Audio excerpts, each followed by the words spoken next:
south of the United States lies the Republic of Mexico. In recent years, many Americans have discovered that it's a delightful vacation land. Their visits, however, are usually confined. The northwestern is a relatively unknown land to most Americans. Northern Mexico is an arid semi-desert region, which is a continuation of our southwestern by the long, narrow peninsula of Baja California. Baja California means Lower California.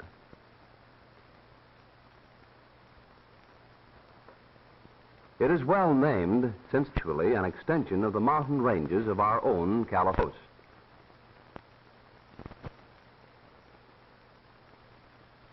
It stretches for 750 miles south of the border as a rugged, barren desert country with little water or green grass. Most of the coastal towns have no roads at all. Their highway is the sea. The warm waters of the Pacific also provide excellent fishing grounds for tuna, swordfish, and yellowtail. The most important coastal town of Baja California is Ensenada, situated on Todos Santos Bay, approximately 60 miles south of the United States border.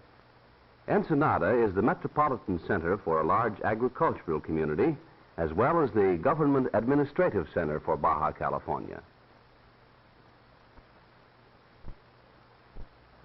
The principal industrial establishment is the fish cannery on the waterfront. Fish for the cannery are supplied by the deep-sea fishing fleet, which makes the broad bay its home. American fishing boats also use this port as a base of operation. Mingled among the fishing boats are yachts, which belong to American visitors. The tourist trade is a major industry in Ensenada. Many tourists drive down to Ensenada from San Diego over a good highway, attracted by the foreign atmosphere and the smart shops which offer beautiful hand-woven wool blankets and fine Mexican silverwork.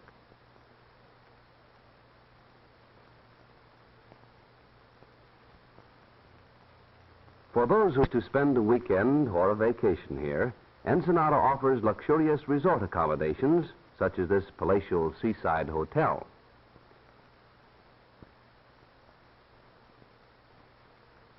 South of Ensenada are the mountains, waterless, rocky, and barren.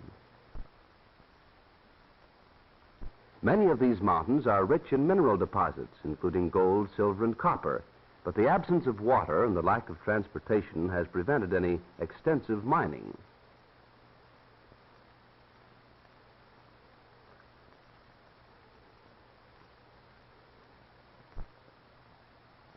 Nestled in among the rocky peaks are a few sheltered valleys, such as this one at Santo Tomás, where deep wells and irrigation bring out the wonderful fertility of the desert soil. Under the watchful eyes of men whose knowledge of grape growing has been handed down for generations, these vineyards produce magnificent purpose.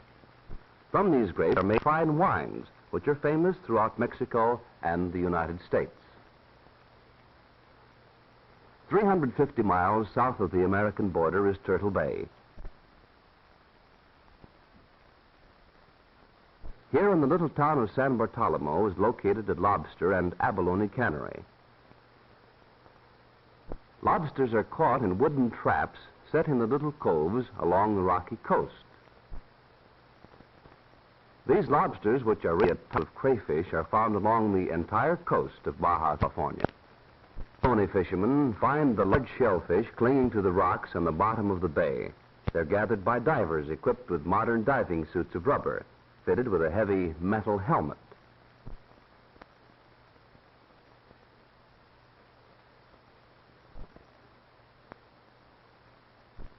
The water here is about 20 feet deep, but it's so clean that the diver can easily see to work.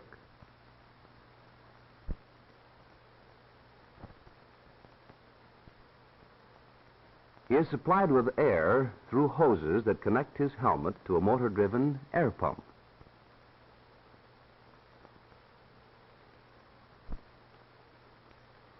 The diver puts the abalone into a net, which is pulled up by the men in the boat. Each abalone furnishes a large piece of rich white meat. The insides of the shells are a beautiful iridescent color.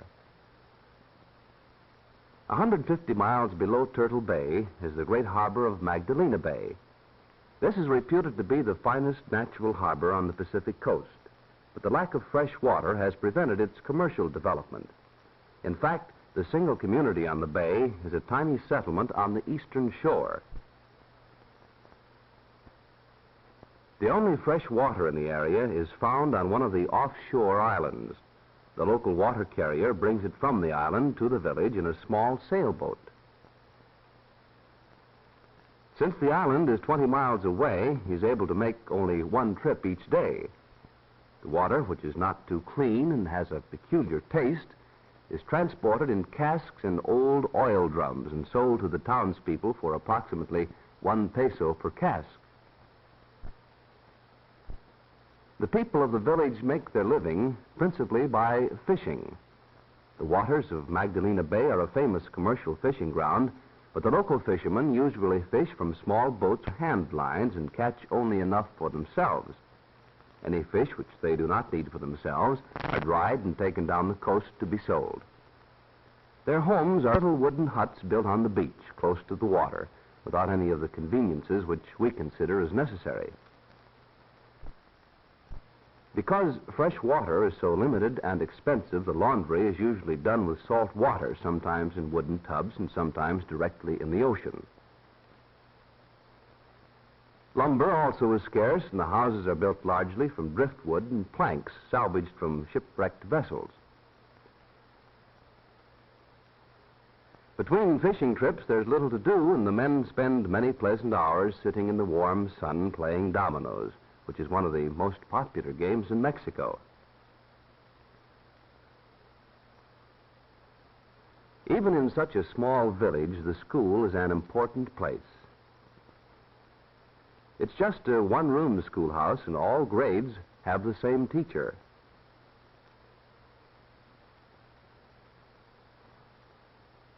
The teacher is a graduate of a special government school and has been trained to teach not only reading, writing, and arithmetic, but also health and hygiene, good citizenship, and group activities.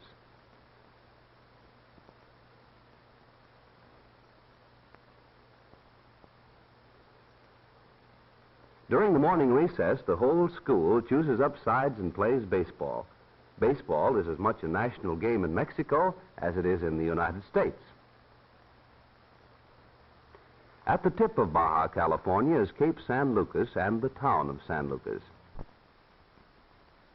Here there is a little more rain, and the desert gives way to a country which supports a sparse vegetation of mesquite and hardy shrubs. Most of the rain falls during the late summer and early fall. Because of the long, dry months between rains, the trees are small and scattered. There's a fish cannery at San Lucas, and most of the people are either fishermen or work in the cannery.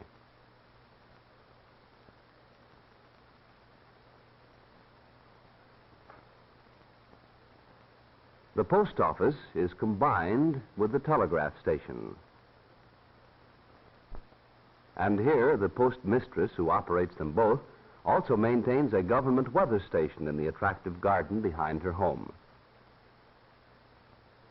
Cooking is done on wood-burning stoves, and the hunt for firewood is never-ending.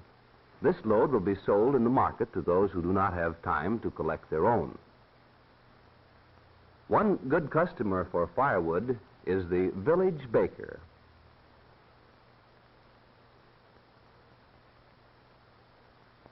The little sweet cakes which he's making in his outdoor oven will be offered for sale in the general store. Water for the town is obtained from shallow public wells located near the dry riverbed. While these wells supply water all the year round, during the dry season the water in them becomes very low, and there is sufficient for only the most important needs.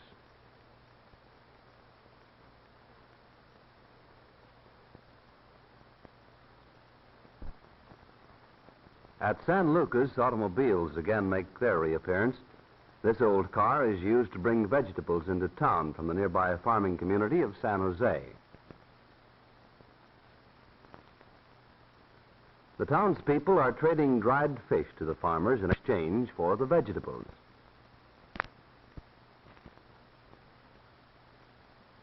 The sleepy little town marks the last of 700 miles of wild desert and empty beaches. For at Cape San Lucas, the peninsula of Baja California ends abruptly in tremendous cliffs, standing in majestic solitude, a fitting monument to a lonesome, forgotten land.